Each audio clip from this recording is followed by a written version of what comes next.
So ఇంకైతే ఫైనల్గా అయితే గెస్ట్ హౌస్లో అయితే ఇక్కడ ఒక రూమ్ తీసుకున్నాం అనమాట. సో కాస్ట్ 1000 చెప్పారు, మనకైతే 600కి ఇచ్చారనమాట. రూమ్ తీసుకోవడానికి కారణం ఏమంటే వర్షం పడుతుంది, పెట్రోల్ బంక్లో స్టే చేయడానికి అవకాశం లేదు, ఎక్కడ చూసినా వాటర్ ఉంది.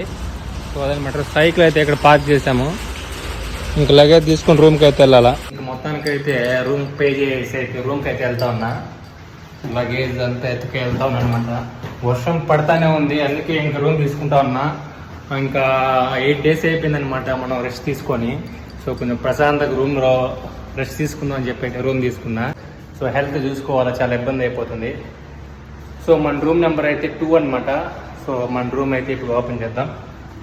ఫైనల్గా అయితే రూమ్ లెక్క కూడా వచ్చేసాం అనమాట. రూమ్ అయితే ఇదే. సో లగేజ్ ఇక్కడ పెట్టేద్దాం అనమాట. ఇంకా లగేజ్ అయితే ఇక్కడ పెట్టేసి సర్దుకోవాలని తడిచిపోయాను మొత్తము. చూడండి రూమ్ ఎలా ఉందో, ఏదో చిన్న రూమ్ అండి. సో ఇక్కడ చూడండి, నో స్మోకింగ్ అంట, స్మోక్ చేయకూడదు, మనకు అలవాట్లేదు, నో ప్రాబ్లం. మనకి ఇలానే వస్తే మినీ బాల్కనీ. సో బాల్కనీ కూడా ఉంది. సో బయట కనిపిస్తుంది చూడు, వాటి చూడండి మీరే, వర్షం పడతా ఉంది. సో వర్షం పడడం వల్ల నేను రూమ్ తీసుకున్నానండి, అది మ్యాటరు. Okay bye.